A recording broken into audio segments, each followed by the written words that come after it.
code.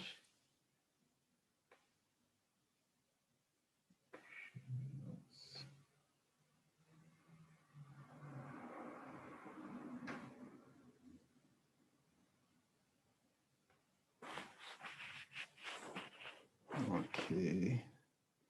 So this is general management. General management. Okay. Okay, I just want to post something in the group in case someone has any challenges with the audio. Okay, where's my message? Audio. Audio. If I have audio challenges, okay, just copy.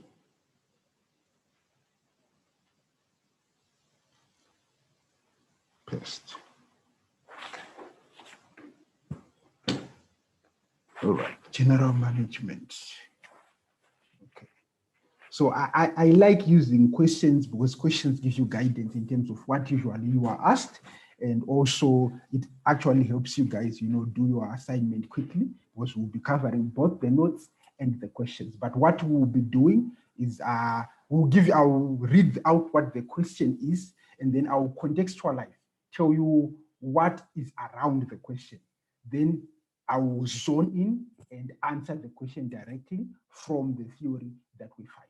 So here our question says that critically, there is a case study for Huawei, the phone company, and it says you critically assess the suitability of the administrative management theory and McGregor's XY theory within Huawei's organizational context.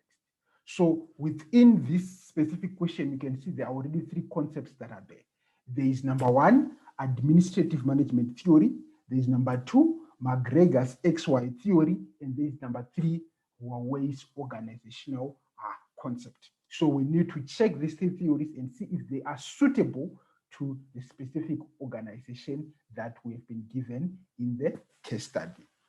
So just as a general background, we need to understand where we are coming from. What is administrative management theory? What is McGregor's theory X and Y? Where do these specific theories come from? So basically, you need to understand, or let's go back a bit. You need to understand what is a manager per se. Well, we're saying that a manager is an individual who has the role within an organization of planning, of organizing, of leading, and of controlling various organizational resources for the purposes of achieving the what? The objectives of that specific organization. So as a manager, you are the one who is responsible for planning various activities. You are the one responsible for organizing the resources, allocating the resources, forming organizational structures, and etc. You are the one responsible for leading the various human resources that are in the organization, ensuring that you influence them to align their own personal interests and their own objectives to the objectives of the organization as a whole. Then number four, you are responsible for control, for ensuring what you have planned and what is being implemented and the results or the output that is being obtained are all tallying together into what you agreed on the first time around. So this is your role as a manager. Now for you to be able to do that effectively, you are looking at your inputs, your processes, and your outputs. For you to be able to do that effectively, for you to have increase in productivity or increase in efficiency within an organization, such that the output, such that the work, such that the products that are being, the profitability of the organization, basically all these different outputs that are coming out. If you want it to be an efficient process, if you want it to be a productive process, you have to apply certain principles. You have to apply certain theories. And this is what we term management theory. So management theory over time has evolved or has changed or has improved based on the contributions of various theorists within management. So you will notice that the initial theories in management were called scientific management. Then we moved to administrative management, then behavioral management science, organizational environment, and then lately what we call the chaos theory. So these are the various developments, you can even see the years underneath, that have happened in terms of management over time, or in terms of the principles that increase effectiveness and efficiency and the productiveness of an organization as implemented by you, who is the manager within the specific organization. So within this context, this is when now the question comes in and say, apply administrative management theory, which is your number 2 over there, and then McGregor's XY theory, which falls under behavioral theory, which is your number 3 over here. So for the purposes of the assignment, you are focusing on administrative theory and behavioral theory, because this is where you find your 2 theories that are stated in the assignment. But for the purposes maybe of the exam and for your own benefit, you have to understand that there are at least 6 steps in the evolving of what? Of management theory. So I will briefly touch on some of the theories because they're not in the assignment, but I will just briefly touch on them so that you can contextualize and understand where we are coming from. But I will spend most of my time on administrative management theory and behavioral management theory as applicable to the specific question that we have been given. Okay. So the first one is scientific management theory. So under scientific management theory, we basically have 2 guys that came in who contributed the most. There were a lot of theories, but these 2 contributed the most. We've got Frederick Taylor and Gilbreth. Gilbreth are actually 2 people. I don't know whether it was a wife and husband or something. I don't really remember. But there were 2 of them, but both their surnames were Gilbreth. So Frederick Taylor came in and says that for a manager to be effective, you need to reduce inefficiency at the workplace. This was his idea of scientific management, of how to make management effective and how to make organizations better. To do this, he said that you need to look at the work and develop it scientifically. How do you do that? By documenting the various processes. For example, if you come to your workplace and you are saying that you as an accountant, for example, let's say you're an accountant at your workplace, what exactly do you do? Then you start specifying and say that from the 1st to the 5th of the month, I will be recording the data of the company. From the 7th to I will be recording the creditors of the company. From this period to this period, I will be doing inventory management. And then at the end of the month, I'm going to be doing my end of month accounts. And the process that I do for my end of month accounts is I start from the financial statement, and then I move to the balance sheet, and then I move to the cash flow statement, and etc. You are documenting the procedures. Once you've documented the procedures, any new employee that comes into the organization is then trained according to the documented procedures. They are now taught, they don't have to find it on their own. They are now taught that at this company, this is how an accountant works. This is how you prepare the month-end accounts. This is how you do production scheduling. This is how you manage the warehousing or the logistics of this specific company, because it's already documented. Then lastly, Taylor also introduced issues to do with performance management, where he said that you need to reward people according to how they pay. So this was Frederick Taylor. Then the other contribution was from Gilbreth. Gilbreth highlighted that you need to break down a task. You just don't say that this guy is our data control clerk, or this guy is our production manager. No. You need to specify what exactly a person is responsible for. You look at the specific task. We need to build a car. How are we going to build the specific car? We are going to need tires. We are going to need axles. We are going to need the engine. How do we build the engine? Within the engine, there are pistons. Within the engine, there is a carburetor. Within the engine, there are brakes. All the various aspects. You break them down to their smallest forms. Once you have done that, then you put in a process of how do we improve these various small tasks that we have broken down. And then once you have improved on that, then you need to work out on what? Reorganizing all the various tasks in an efficient manner. So you can see how scientific management was. It was very mechanical by nature, where they were looking at how do we improve or reduce inefficiencies that are happening at the specific workplaces. So that was scientific management in brief. Okay. So we move from scientific management, now we go into administrative management. Now for administrative management, I want us to go back to our question so that we contextualize, because for this one, remember, it's part of the question. So we actually want to study it and also answer the question for that one. So the question was, critically assess the suitability of administrative management theory and McGregor's XY theory within Huawei's organizational context. So now, as we are doing administrative management, we want to assess, is it suitable for this specific organization that we have, which is Huawei? Okay. So under management theory, there were two specific theories or two specific individuals who contributed a lot in administrative management theory. You've got who we call Henry Fayol and who we call Max Weber. Max Weber introduced the hierarchy or the bureaucracy that you find in most organizations today. Because what Max Weber basically said was that bureaucracy is important, it is necessary for an organization to function. Why? Because bureaucracy gives you what we call job specialization, where we say that within an organization, we are going to have, number one, the marketing function, we are going to have the finance function, we are going to have the production function, we are going to have the HR function. So you can see that these are highly specialized individuals that you are allocating across the organization according to functions within a specific hierarchy that is there. So this is what Max Weber introduced.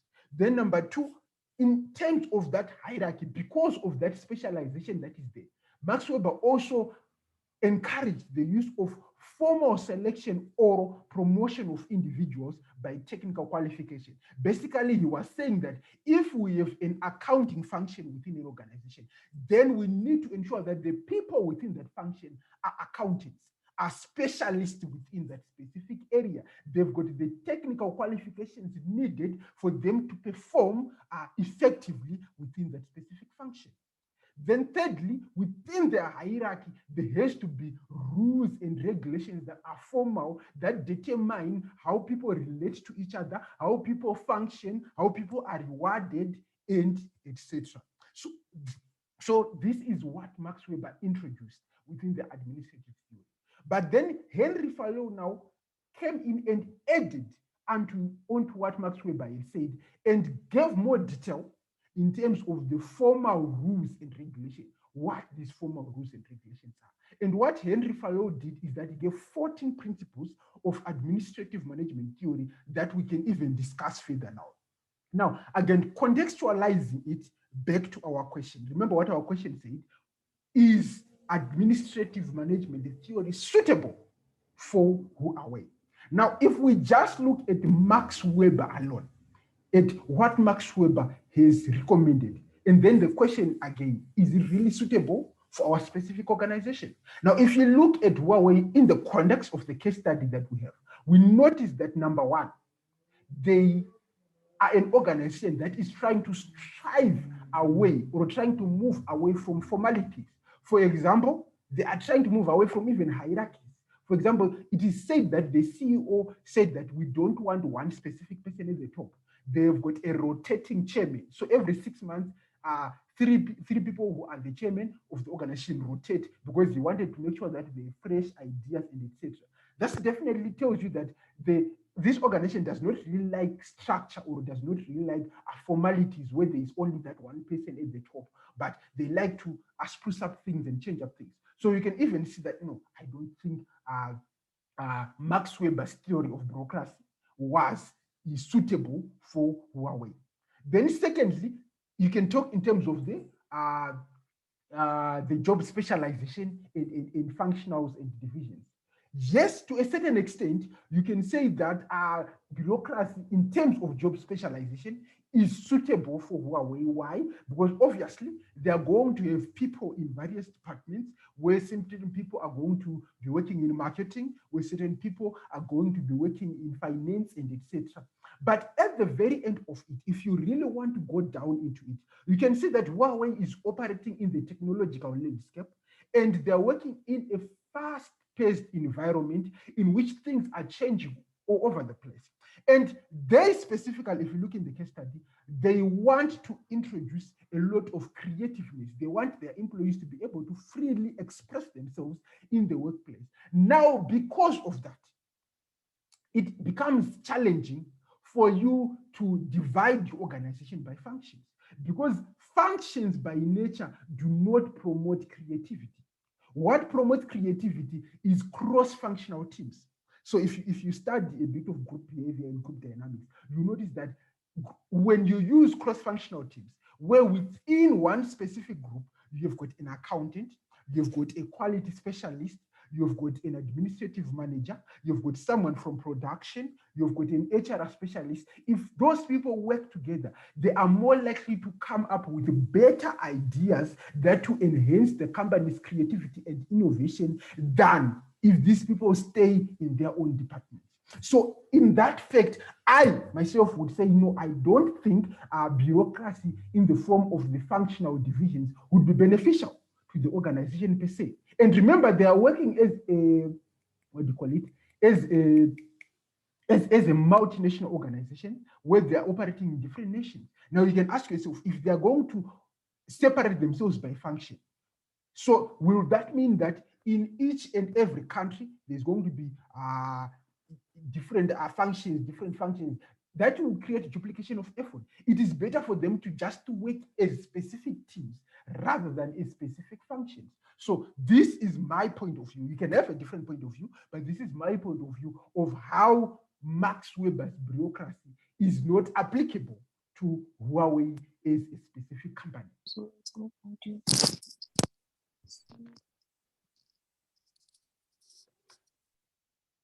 Okay, so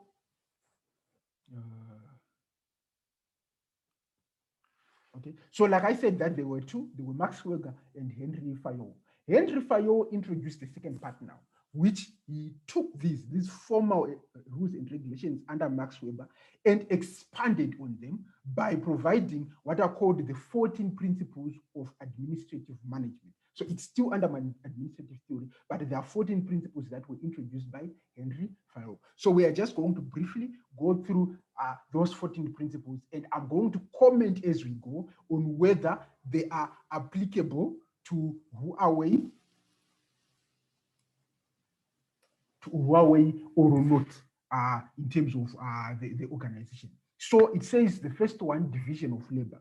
Now, division of labor as a principle simply means that you are saying that instead of one person being a generalist within an organization, you are doing marketing, you are doing production, you're doing finance, and etc. You've separated the labor, the tasks for various people to make use of.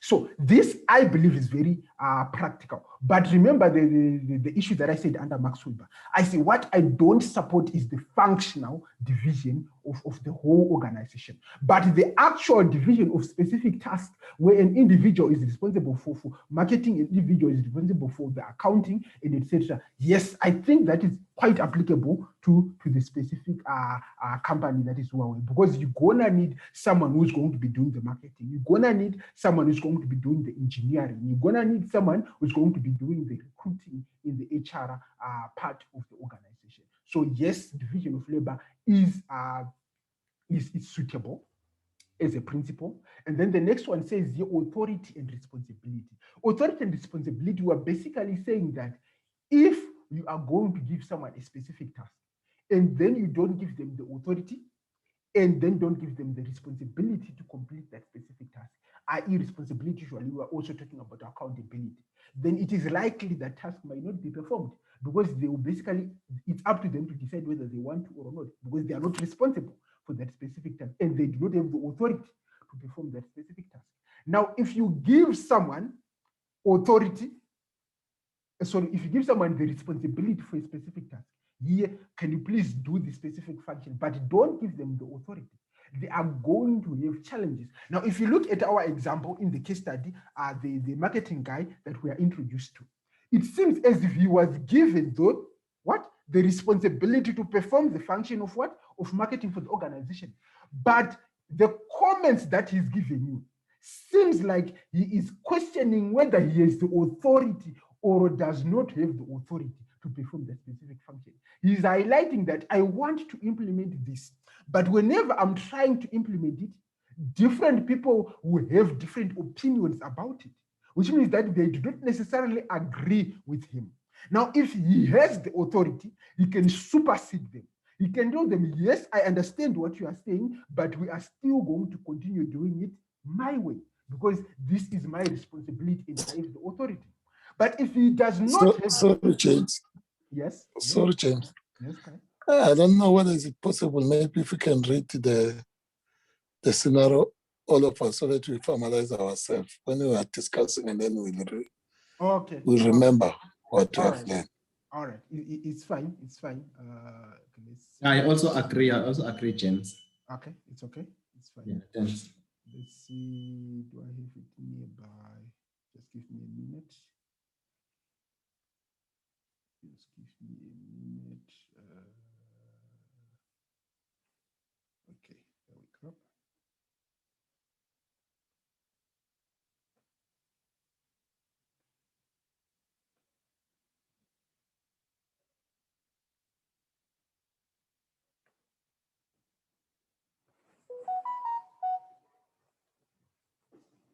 Okay, I will read from this end, but you can also just read along.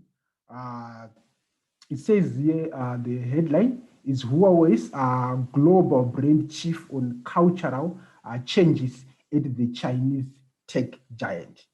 Then a former Samsung marketer, Andrew, he said he found it tough to acclimatize to the way Huawei ran and how it handled marketing through his first few years at the Chinese tech giant. Speaking at the IPA EFF Week conference last week, Andrew explained, for example, how many of his colleagues own stakes in the company.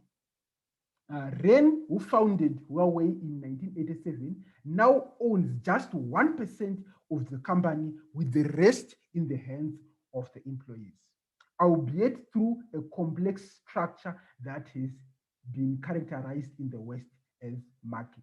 Now, before we go further, you can see from what we're saying here, number one, there's an issue where Andrew is finding it hard to acclimatize to the culture at Huawei. Then number two, we are introduced here to an example where he's saying that most of the people, the employees within the organization, own a part of the organization, own shares in the organization, own a stake, and the owner, the original, the founder of the organization, now only owns 1% of the specific company. Okay. Now, this is what Ren says now. Ren says, as a marketer, that's tough, commenting on the ownership structure of Huawei. That's tough because everybody you speak to believes that they are the owner of the company, and every employee has an opinion on what is right. So this was what I was talking about, where everyone has an opinion and they believe they are right because they know that they are owners of this specific company. And then it continues. But it's also incredibly empowering because it's like the world's biggest startup when making decisions. This basically means that they do a lot of collaboration when making decisions because they are all owners of the company, which means that when decisions are made, they're made like they are being made in a startup by collaboration rather than by what? By bureaucracy. It's not a top-down approach, but it's a collaborative approach. This is what it means by world our biggest startup. Okay, and then it continues. Being privately held also allowed the business to invest for the long term. Okay, then Andrew joined Huawei in 2016 as Chief Marketing Officer, consumer business in Western Europe, and in July was promoted to Global Chief Brand Officer, where he joined. When he joined, he was given the brief to nurture and grow the first global technological brand that came from China. So this was like the objective that he was given when he got the promotion to become the global chief brand officer, that he should nurture and grow the technological brand that was coming from China. Then discussing the culture at Huawei, he said, we value collective wisdom, we value collaboration, we value the collective, we don't idolize individuals. So this is what I was talking about, where decision-making at Huawei, it's a collective effort. Everyone has an opinion on the decisions that are being made. It's not a one-man job, but it's a collective effort. Okay. As a culture, that's amazing. But as a marketer, that's tough because everybody has an opinion. We have a belief actually that if you don't discuss, if you don't challenge, if you haven't done your job properly, if you don't discuss, if you don't challenge, you haven't done your job properly. Because challenge and collaboration and discussion pushes everything forward. That's embedded in our organizational structure. We don't have one chairman. We have 3 chairmen that rotate out of the chair every 6 months. Our founder instituted this to keep the leader fresh. So again, it's just emphasizing and expanding on what that culture is. That it's not only about the culture of collaboration, but even our organizational structure itself is not hierarchical in nature, but they are rotating. There's a bit of job rotation that is happening. Then Huawei has had a tumultuous year. In December 2018, Meng, the chief financial officer and daughter of Ren, was arrested in China on allegations of fraud connected to the company's suspected violation of US sanctions imposed on Iran. She is awaiting a hearing for extradition to the US. Meanwhile, Huawei has been added to the US blacklist that stops it from using Google services on its phones. Although it can continue to use the Android operating system, which is open source, its Mate 30 phones launched in September without apps such as Google Maps and YouTube. So this is now giving you the context of the environment in which they're operating. The various forces, in terms of what we call forces for change, that the organization needs to adjust or needs to adapt to the new environment where they cannot operate under the Google softwares that were there before. They have to formulate their own.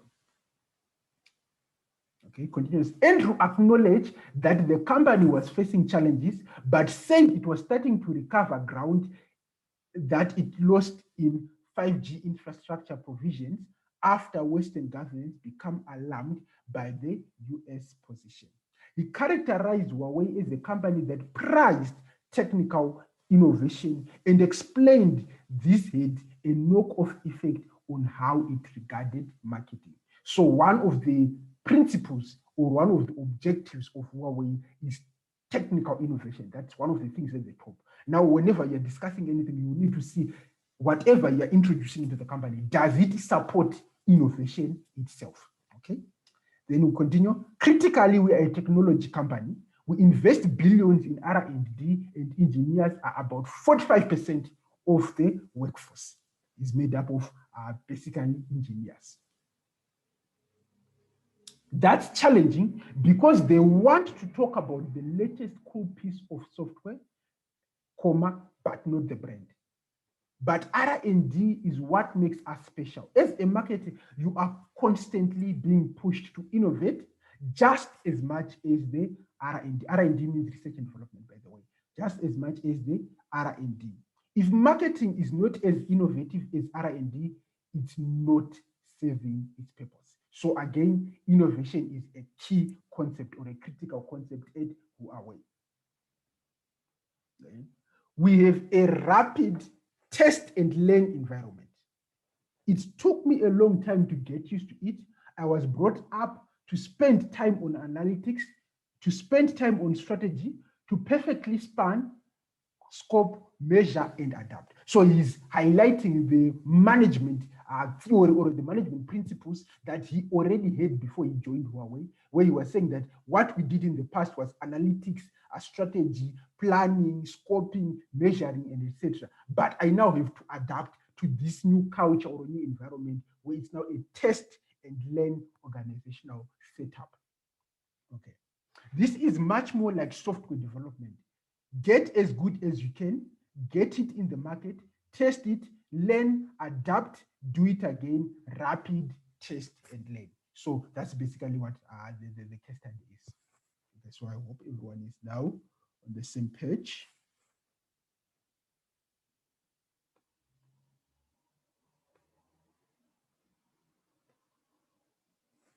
Okay.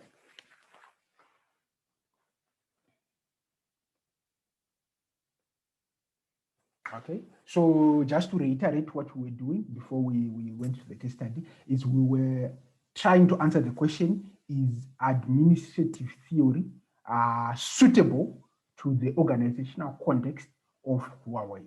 And we've already explained about Max Weber, and I highlighted that I believe it's not suitable from the different points that I noted out. And now we are going through Fayol, 14 principles of administrative theory, and we are just defining each principle and seeing that if that principle is applicable or suitable to Huawei as an organization.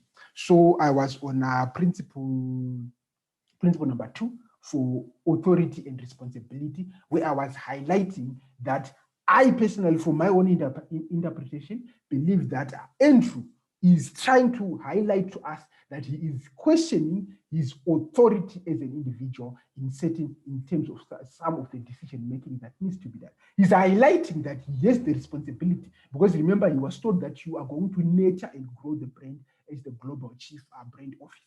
That's his responsibility. That is what he's accountable for. But then the question is, does he have the authority over his peers? Because remember, they do collaborative decision making.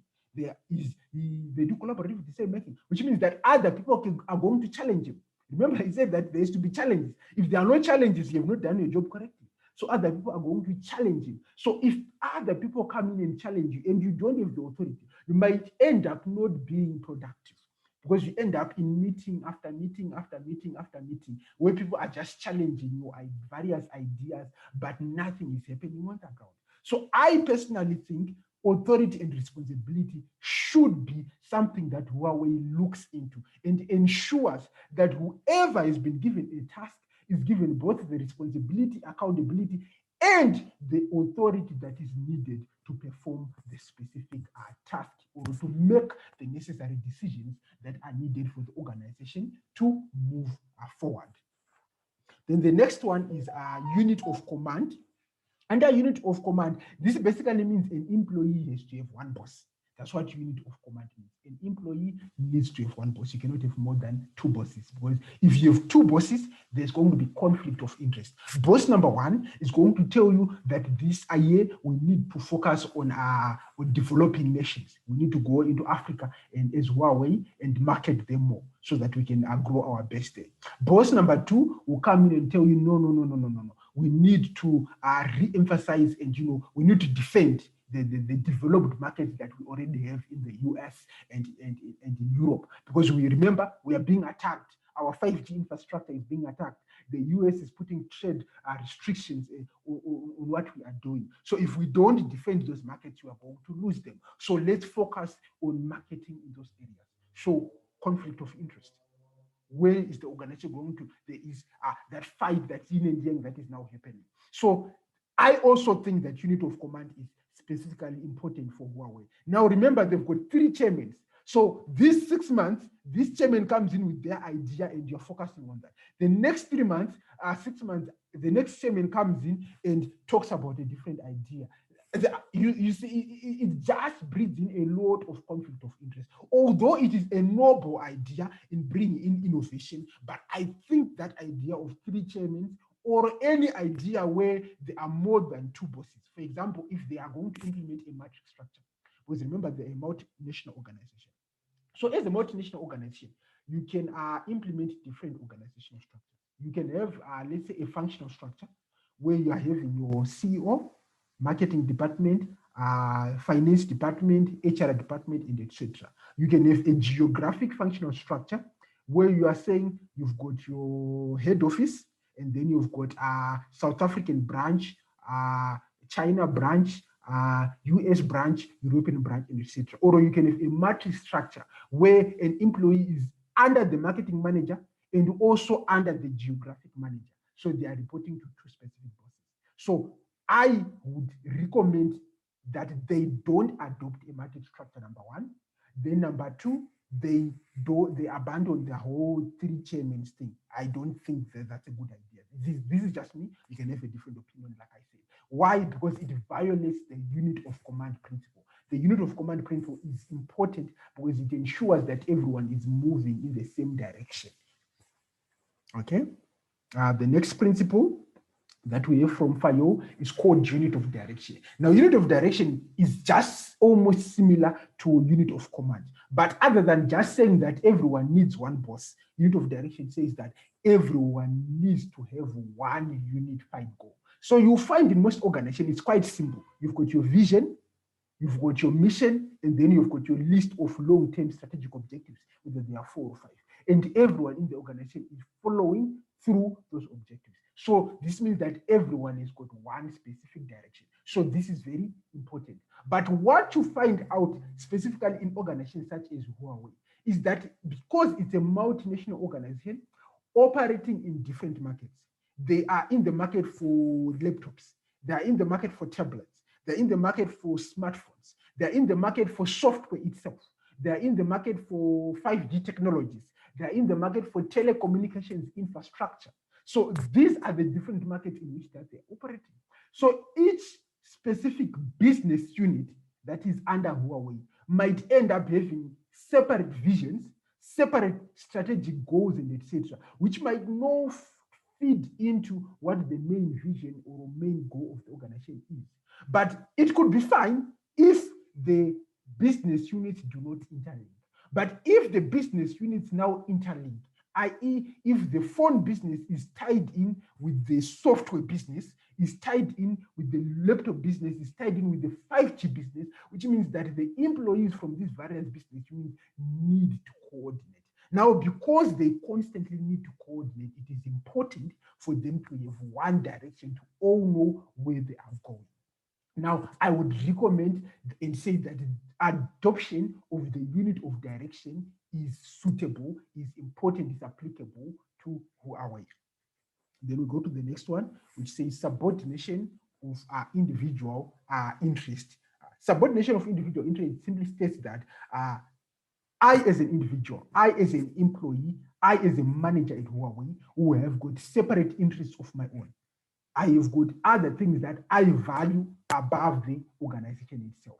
Now, I have to be able to subordinate my interests below the interests of the organization, which means that if there is a conflict of interest between what I want and what the organization wants, what the organization wants should supersede that. Now, this is again an important concept, considering that Huawei as an organization is in a situation where there is a lot of change that is happening. There is a lot of environmental forces that are pushing for change in the specific company. Now, because these environmental forces are pushing for change, there's going to be a lot of instability within the specific company. Now, if there is instability, what is going to happen now is I, as a marketer, if I look at Huawei and I start doubting that this company will survive this instability, my personal interest is job security. Now, because I don't think I'm going to get job security at Huawei, I'm going to start job hunting, which means that I've put my interest above the organization, which means I'm no longer fully focused on innovating at Huawei. But if, as management, we are able to apply this principle, I will explain how we can now apply it. If we're able to apply this principle and everyone's interests are subordinate of the organization's interest, it means that people will put their effort into innovation. Remember, innovation. Put their effort into creativeness. Put their effort in helping the organization survive and thrive within this negative environment in which they are operating under. So in terms of what they can do for this, you can talk in terms of the transformational leadership is very, it's useful. I think we'll discuss it when we go further on the other topics, what it is about. But you can use transformational leadership. You can use your contracts. You can use non-compete contracts. You can use some long-term, contracts that you help them sign and etc. that tie them into the organization. Then, of course, rewards. You can try to reward those that stay within the specific company. Okay. So there are a lot of. So I think I will just try to briefly reduce the it's the knowledge that I'm because I think in terms of time, we might spend a lot of time on this. Okay, so next one is the remuneration. Now, remuneration basically says that employees need to be remunerated fairly for their efforts. Now, is this applicable to Huawei? Is it suitable for Huawei? Yes, I believe it's suitable, because if you want to help people improve on their innovation, improve on their creativeness, you need to remunerate them. I actually think they're already implementing it, because remember, these guys are part owners of Huawei. So which means that there is a share-based incentive reward system that is there, that is in existence. All that you might need to state is that they need to ensure that that incentive system is tied in to the effort that the individuals are putting into the organization. So those that put in more effort are rewarded also accordingly. That is a performance appraisal system. Then the next one is centralization. Centralization simply states that you need to analyze your environment and decide on whether you're going to centralize or decentralize your organization. Although under administrative theory, usually they lean towards centralization. But I don't think centralization is applicable to Huawei. I think decentralization is more applicable to Huawei, given the culture that they already have at the organization, where there's a lot of collaboration, where there's a lot of input from the employees, where there's a lot of participation and use of the democratic leadership style in their decision-making systems. So decentralization will help the organization respond faster to organizational changes and also be more creative and more innovative in terms of the ideas that they are bringing on the table. Then Scala chain, this one, I don't think it's really applicable to Huawei, but Scala chain basically says that decisions made at the top need to quickly flow down the organization. So to a certain extent, it's applicable, to a certain extent, it's not applicable, but basically it follows from unit of command and principle of direction, and then tying it in together with centralization. We're saying that decisions are being made at one point in the organization and they're flowing back into the employees. But this is not applicable or suitable for Huawei. Why? Because most of the decisions are being made at the ground level by the employees through collaborative means. Okay, then order you're basically talking about defining your workspace, making sure that there is a favorable culture that makes everyone happy in the workplace, and then the atmosphere itself, the acoustics of the company, the parking, the cleaning, and etc., that they are all going to increase the morale or motivation of the specific employees. Now, it goes without saying that this is needed in any organization, because this organization sometimes is it causes a lot of problems. Then equity simply means that employees need to be treated equally and respectively. Now, because in our case study here, we have Huawei, which is a multinational company, which means that the employees are most likely going to be multiracial, multi-gender, and etc. So this principle is very, very important, because when employees are not treated equally, whether because of race or because of gender, you are likely going to have a demotivated workforce, a low morale, and productivity is likely to go down. So yes, I think equity is very suitable for this specific organization. Then lastly is stability. Now, stability is very important, but for Huawei, it's going to be very shaky, because remember the environment that they are operating under. But stability is needed because it ensures that the employees are not, divided in their mind. They are not job hunting while they are working for you. They know that this is where we are. They contribute positively to the future of the organization, because they know that future is part of who they are. So part of trying to bring in stability that Huawei has done is by ensuring that they've got that share-based incentive system that is in existence there, where the employees are also part owners of the specific company. Okay. Then initiative. Now, this one is very applicable and very important because this is initiative. You're talking about creativity. You need to have management that encourages and supports initiative within the organization. So I don't even think I need to explain this one. You can see from the case study where we read, we talked about innovation, we talked about technical innovation in the company, where that's what Huawei focuses on improving its technologies, its 5G technologies, improving its phone, introducing and etc. That's what they focus on. And therefore, having management that supports initiative will be important to the success or efficiency and effectiveness of this specific organization. Then the next one is a spirit decops. This is basically the culture, a positive culture at an organization, a unifying culture at an organization, a culture where everyone is family at an organization. So this is important, and I believe this has already been practiced at Huawei. As you can see from the comments of Andrew, where he's highlighting the issue of ownership of the company, is highlighting the issue of a collaborative culture where employees are free to challenge one another, where employees are free to contribute towards the success of the organization. He even says we don't idolize individuals, but we work as a collective. So in the end, this gives you basically the 14 principles. So we've also discussed them in terms of whether they're applicable or not to, or suitable or not to Huawei. Also, we discussed Max Weber. But just to sum it up, to sum up administrative theory, you can see that there is a lot of times where I said this is applicable, this is applicable, this is applicable, this is applicable, this is applicable. But the whole model itself, it does clash with some of the aspects that you find in terms of the culture that is at Huawei, especially the part where you're dealing with bureaucracy, where you're talking about Max Weber, where you're talking about issues to do with the structure and the hierarchical nature of organizations. Yes, I think to a certain extent, it might not be suitable because their culture is more collaborative.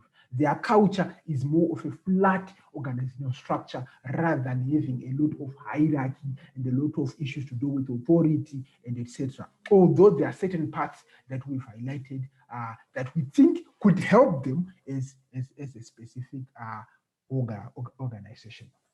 So this brings us to the end of end of administrative theory. Okay, so again, I like to make sure that we are still together. Remember what we said? We said that there are 6: the scientific management, administrative management, behavioral management, management science, organizational environment, and the chaos theory. So now we've covered scientific management and administrative management. And administrative management is part of the assignment. That's why we spend more time on it. Now, the next one that we're going to do is behavioral management. Now, behavioral management is also part of the assignment, so we might just spend a little bit more time on it again. Okay. So, under behavioral management theory, remember, under scientific management theory, we focused a lot on the job. We focused a lot on the task. Then under administrative, we focused on the structure. How do you structure work? How do you structure the job?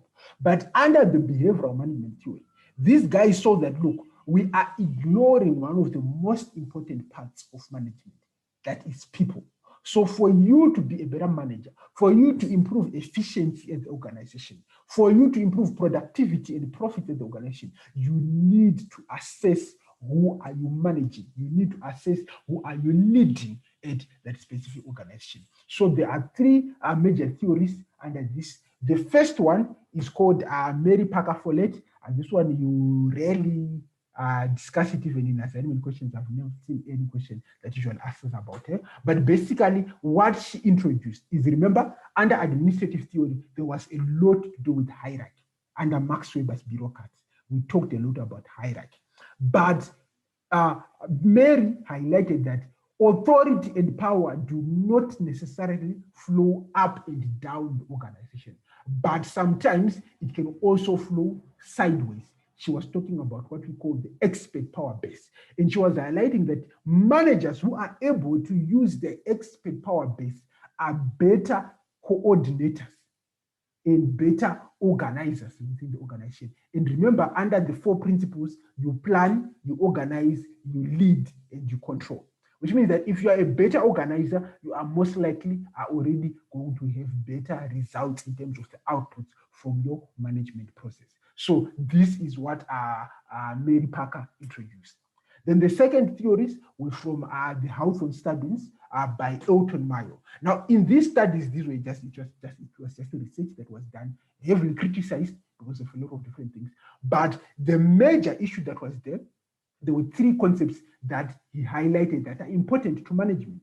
He highlighted that the behavior of an employee is based on the emotions of an employee. So as a manager, if you want a certain behavior, for example, you want an employee to improve their performance. You want an employee to start showing up at work early. You want an employee to put in more hours at work, be more productive, be more creative, be more engaged within the workplace. That's the behavior that you are seeking. You have to look at the emotions of the employee. This is where you look. You want employees that are connected emotionally to the organization. You want employees that have high morale, that are highly motivated, because these are the ones that are going to give you the behavior that you seek. So this is the first thing that Mayo talked about. Then the second thing that he talked about is that the behavior of employees is also heavily influenced by the informal organization. It's also tied into point number 3, which I'm going to explain just in a moment, by the informal organization. Now, what do we mean by that? We mean that within a group, within an organization, there are two types of things. There is the formal organization that we all know about, where there is the finance department, the marketing department, and etc., which are formal structures. But there is the informal part of the organization, where employees relate to one another informally. Now, what Mayo was basically saying is that those employees influence the other employee more than the formal structures probably do influence, which is basically what we're talking about, that authority in power is not up and down, but it can also be sideways within the organization, which brought out the third point, which says that group standards, group sentiments, and security are also important in determining employee behavior. Group standards, you're basically looking at the culture of the organization. Group sentiments, you're looking at the employee attitudes. Are they motivated? Are they committed to stay in the long run for the organization? Then security, you're basically looking at how is the organization compensated them for their services. So this is what Mayo introduced in short. Then the third one is McGregor. Now McGregor is part of our assignment. So let's just go back to the assignment question so that we can just make sure we are in the same context. It says critically assess the suitability of administrative management theory and McGregor's XY theory within Huawei's organizational concept. So now we go to McGregor. So remember, McGregor is under behavioral. That is what it is under. Okay. So again, McGregor built on what was done by the Hawthorne experiments in saying that human behavior has got a significant influence on what? On the productiveness of people and etc. But what McGregor did is he separated individuals into two types of people and said that there are people that fall under category X, which is theory X, and people that fall under category Y, which is theory Y. And you as a manager need to know who are you managing and how you should manage those specific type of employees. Now, okay, so we're going to do this, and again, we're going to assess it based on a suitability to the context of Huawei. Now, under theory X, the assumptions of theory X are that employees by nature don't like work. They are distasteful of work. They think work is not good for them. They don't like work, number one. So they avoid it because they don't like it. They avoid work. If they cannot, if there is a chance that they will not do it, they will not do it. Then they are not ambitious. They don't start the job and say, I'm going to be the next manager, I'm going to be the CEO, they are not ambitious at all. They just come in for their paycheck and they are done. Hence, because they don't like work, they avoid it as much as possible, and they are not ambitious. They do not take responsibility for the work and prefer to be directed by management. So basically from this theory, an analysis of this theory will show you, we'll discuss what we call motivation theories later, but it shows you that for you to motivate these individuals, You are not going to use concepts like self-actualization or self-esteem and etc. You basically are looking at psychological factors, which is basically your pay and your security. Because the people come to work to earn money, and that's it. So if you can pay them, they are happy. If you can make sure that their job is secure, they are happy. That's it. So these are the assumptions of the model. Now, for you to be able to successfully manage such kind of people, you need to be directive, because that's what they want. They need to be directive. You need to be autocratic. You need to be very strong. You need to micromanage, because they will avoid work where possible. So you need to ensure that you wake up in the morning, you check up on what is he doing today? What is he doing today? Otherwise, he will not do it. Or you need to ensure that there's a lot of command and control. This also brings you to what we call transactional leadership. Transactional leadership is what we call corrective leadership, which is based on transactions. I pay you money, you perform the task. That's what we call transactional leadership. In brief, we'll discuss about it later in detail, but that's what we call it in brief. So these are the styles that managers can use to manage these Theory X employees. Now, is this applicable to Huawei? No, I don't think this is applicable to Huawei, given the context or the culture at Huawei. A command and control environment will not be effective in a culture. It does not foster collaboration or collective decision-making or innovation per se, because you're basically giving employees the task. You are not allowing them to innovate or self-direct or have autonomy and independence in decision-making. So they have to just do what you've allocated them to do. So I don't think the Theory X is applicable at all to Huawei. It is not a theory that would work there, considering the culture that Huawei has. The employees at Huawei, unfortunately, they actually have got an interest because they are actually part owners of the company. And remember, they challenge each other and etc. They have got opinions. You see, so this will not work for them. Okay. Theory Z. Sorry, theory Z. How did we move to theory Z so fast? Okay, sorry. It's theory Y. Okay. So the second theory under McGregor, which is theory Y, states that employees generally they like work. Work is a natural part of them. It's like going to play. It's a second nature to the employee. They are self-directed. They come to the workplace. They want to know, what am I going to do next? They seek little opportunities to improve themselves. They don't wait to be given instructions. They seek out instructions. They seek out the work. They are creative in the workplace.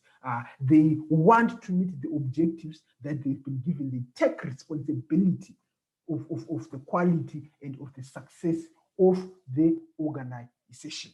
So you can see that these employees are completely different from the employees who are in the X bracket. Now, for these employees, you are going to use a more supportive management style. You are going to be more achievement-oriented. You are going to be more democratic, and you're going to be a transformational leader for them, because you're going to elevate them beyond their own self-interest. So these are the management styles that you can use for these specific employees.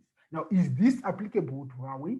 Yes, I believe it is applicable, because you can note that Huawei has got a decentralized structure. They practice a lot of delegation. They are saying that the employees can make decisions within the collective. They encourage the employees to innovate at that specific company. That is the culture that they have.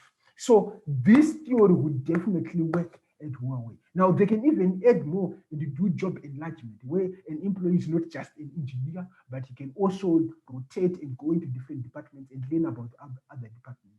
They can also use participative management, where the employees are also part of the management team, which they already are, because they are part owners in the business. Then lastly, they still need to do performance appraisals, even in theory Y, to assess where the employee is going, and also do your employee development and what? And training.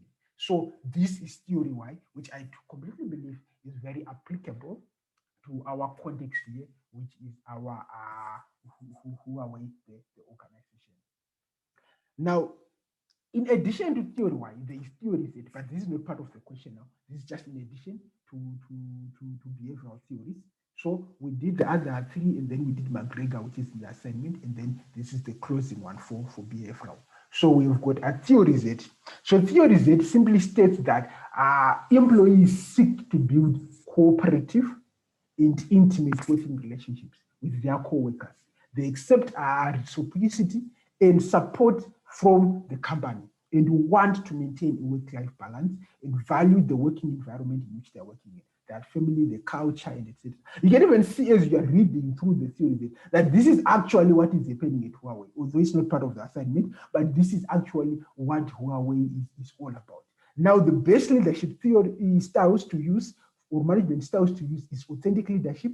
I will discuss it when we do leadership, what these are. It's authentic leadership, transformational leadership, use of the learning organization theories. Learning organization is what we're talking about in the case study, the test and learn. That's a learning organization, where you're basically saying your employees are allowed to learn as they go. They are allowed to make mistakes. You don't penalize employees for making mistakes. You say making mistakes is part of the learning process. So this is also part of theory set. And lastly, your supportive leadership. So definitely theory set is also applicable to the organization. But don't focus much on this one because it's not part of the assignment. The assignment says theory X and theory Y. But you can just maybe highlight it in passing so that you might get an extra mark or two. Okay. All right, sorry. So again, I think we can go maybe for an extra 20 minutes just to finish up so that we just know that this chapter is completely closed. So we have we've discussed scientific management, administrative management, and behavioral management. And we've already finished what is found in the assignment, what is important for the assignment. Now, in the next, I think, 15 minutes or so, before we close the session, I'm just going to briefly highlight the other remaining theories, the management science theory, the organizational environment theory, and the chaos theory, so that in case it comes in an exam setting, you are prepared to answer it.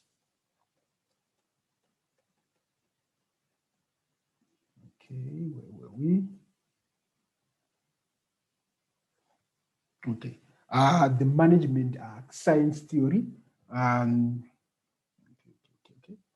All right. So management science, after we had gone through the scientific theories and the behavioral and etc., quite recently, there was a development within the market, especially from Germany, I think, and Japan, where there were a lot of statistical or quantitative techniques that managers were now introduced to using in the management workplace to improve on our productiveness.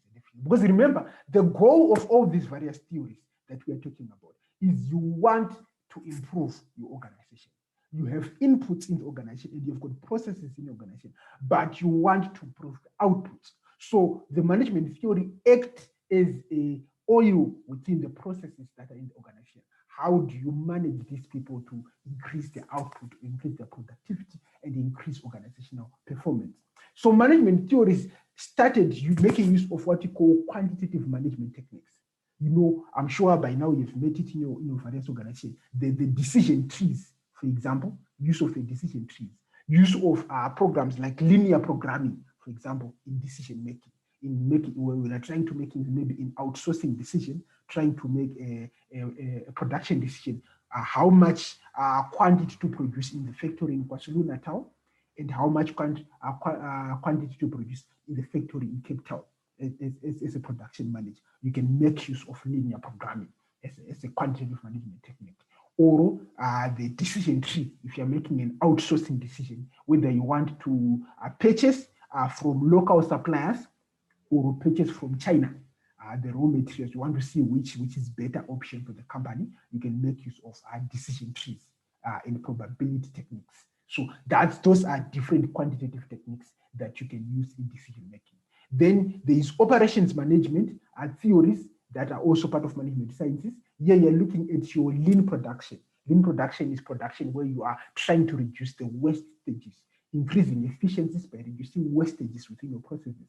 Or you can make use of the Six Sigma approach to production. Again, it's tied in to reducing our wastages, but it's a stepped approach with a couple of things that you need to do. Then you can also practice what is called total quality management, where as an organization you state what you want to achieve in terms of your quality, and then the whole organization, whether it's marketing, finance, and etc., all work together to improve the quality in the organization towards that specific goal that you have. Or lately, the use of management information systems and data analytics in management decision making. So those are the various things that you can consider under the management sciences theory, and how these various things can improve decision making within an organization. So for example, under data analysis, we will just be highlighting that it will help you analyze the information in the environment so that you can be able to maybe segment a specific market and see that this is the market where most of the people are consuming our product. This is their specific age group, and that can help you make the correct advert that will target those specific clients within your specific environment that you are operating in as an organization. Okay, so I think my notes end here. I'm just going to open your study module so that we just finish it up. Okay, so that we just finish it up from your study module. I didn't go further in terms of my notes. Okay, so that's, then you've got organizational environment theory. Under organizational environment theory, you've got two. You've got the systems theory to management and the contingent theory to management. Now, the systems theory to management just looks at an organization basically as a system, where I think you've already noticed from how I was explaining some of the points. You've got inputs, you've got the process, and you've got outputs. So that's basically what an organization is. You've got inputs, which are your raw materials, your human resources, your money, and your capital. And then you've got the process that you're going to go through, which is going to converse or transform the various things within the organization, your machinery, your computers, your human skills, your management per se, and then you're going to have the outputs, which are the goods and the services or the profitability that you're going to achieve as an organization. Now, under this theory, you're basically highlighting how management can influence the various inputs, processes, and outputs to ensure that there is productivity. So you're looking at interdependence, how interdependent various internal systems are within an organization. And you're looking at issues like issues of synergy, issues of capacity. How do we improve capacity? How do we give feedback within the organization? How do we achieve equilibrium? It's highly linked even to the quantitative techniques that we were talking about earlier, because you make heavy use of the quantitative techniques under the systems theory to management. Then second from last, you've got the contingent, sorry, it's still under, what's the heading here? It's still under, sorry, my mind just went blank. Under management science, still under management science, where you've got now your contingent theory to management. So you have systems and contingents under management science. So contingents, basically, the principle under contingents is that you have to match your situation. You have to match your environment. If you're operating in a fast, dynamic, changing environment, you need to implement learning organizational structure. You need to implement flat organizational structures. If you are operating under stable environment, you can make use of a hierarchical organizational structures. So even your management style, even your leadership style should match the environment that you're operating in. Remember what we were talking about under behavioral. We were saying that some people are X, some people are Y. So contingent theory just basically come back and support and say that we can never talk about which theory is effective, which theory is better than the other, but we can simply state that first of all, assess your external environment, which is the macro environment, your task environment, which is your industry environment, and your internal environment, which is your micro environment. And after you've made an assessment of those three environments, then you can choose which management style, which leadership style, which leadership theory or management theory to use within this specific organization, which will be more effective. Then the last one is the chaos theory, which basically says that the business environment is very complex. And because the business environment is very complex, you cannot determine what will happen tomorrow. So the best approach that can be used by organization is trial and error, or the test and learn which Huawei was using, or formally in organizational behavior textbooks, it's known as the learning organization theory, where you're saying that your organization needs to train, to adapt your employees to the learning process, that they should not stop searching for more information or improving themselves so as to match their skills to the environment in which they are operating. So guys, this brings us to the end of our session today. We have covered assignment number 2. So that's the approach that we're going to be using. I'm just going to take an assignment question, and then I'm going to give you all the theory that surrounds that question. I'll, of course, highlight to you the actual theory that is important, just like we did under here, where we highlighted mainly the administrative and the McGregor X and Y, which is what we need to answer the question. But I'll also just give you the context so that in case for your exam, different things comes in, you are already prepared for it. So thank you guys for coming in today.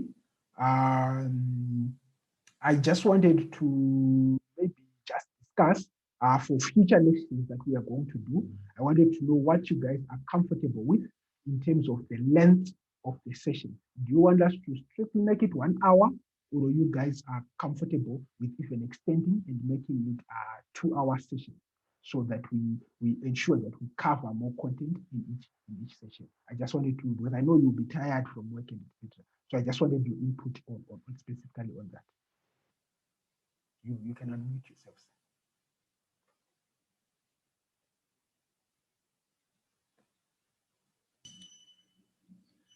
Thanks, James. Thanks. I think the entire session was informative. Okay. For me, because we are very busy and sometimes we do not have time to go through the textbook, to go through the study guide. Mm-hmm. So if we take 2 hours, I think 2 hours twice a week, I don't think that will be an issue from my side, but I'm not too sure about other colleagues. Maybe they will comment. But for me, I think the way in which we are tackling the entire subject together with the assignment, I think we can get somewhere. I think we can get somewhere. And lastly, I just want to check if we are busy now answering the question that I mean the assignment. Will you have a chance to go through our script before we can even submit, so that we can advise where it is necessary for us to make certain adjustments? Okay. That's something that's difficult to promise you, because when is your assignment due, by the way? First of all, before I comment on that, because I might be putting myself in a corner. When is your assignment due? I can be June in April, man. April.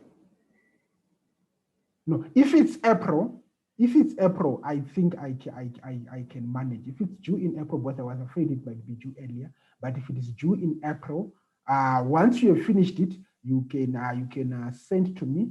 I will not do a lot, but what I can do is I will comment. There is a function in Word where I can just give you some comments. So I'll just quickly read through and put in some comments in your assignment to just tell you need to add more information here, and you need maybe to delete a certain information from there. 21 April. So that's wonderful. So don't worry. I can definitely do that for you. You do the assignments. I will just read through and make the necessary comments from what we would have covered in the study modules. It's not an issue. I can do that for you guys. Okay. Then the second issue that you highlighted, we are doing one session. You're doing one session with me per week. So if 2 hours is agreeable, that's fine. And then I'm sure we'll cover enough content. If your assignment is due 21 April, that's more than enough time for us to cover everything, because we are going to need at least 4 weeks for us to cover the full assignment. But as you can see, even as we do the assignment, the approach that I use is that we also cover specific module topics so that we are all covered. So you might also see that I think you guys have got what, let's see, you've got 5 topics that you have here, and we've already covered one of them. We're already finished with the history of management. And then in the next 4 weeks, we'll cover more of the topics. Although, yes, I know some of the sessions we might not be able to fully cover the whole topic, but we may have to do 2 sessions, etc. But I think 1 session per week is fine, as long as we agree that I can extend from just 1 hour to maybe 1.5 hours, or even sometimes, if need be, I can go to 2 hours maximum. Maximum will be 2 hours. But I usually like 1.5 hours, somewhere there. It's usually more than enough for us to cover an assignment question and also discuss the theory that is surrounding it. Then also, guys, you are free to ask questions in the group. You are also free to give me a call if you have got a specific question that you have on anything that we have covered within the lesson, so that I can just maybe re-explain something to you that you might have missed. So that's my advice. I don't know if anyone has got any questions on what we covered today, or any other comments before we bring today's session to an end.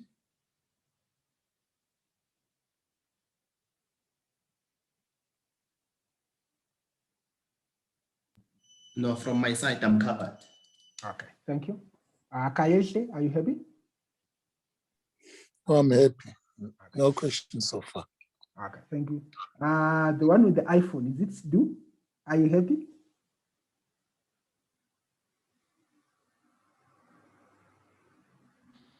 Yes. Yes. Are you happy? Are you happy, sir, with what we covered today? No, I'm covered for now. Okay, fine. Just confirm your name is Du, right? So that I don't. Yeah. Thank you. All right. So thank you, guys. I will post you the link to the video in the group later this evening, or latest tomorrow in the morning. I'll send the link to the video. Can you able to post the recording for today? Sorry? The recording for today, please post it as well. Yes, I'm going to give it to everyone. I'm going to post it in the group. Okay. Okay. All right. Thank you, guys, for coming in. We'll meet again next week on Monday. I will just, as the week goes by, I will just post some information in the group just to help you know what we are going to be covering the next week, so that if you need to read the case study beforehand, etc., you do that. So thank you, guys, for coming in. I hope you have a wonderful evening.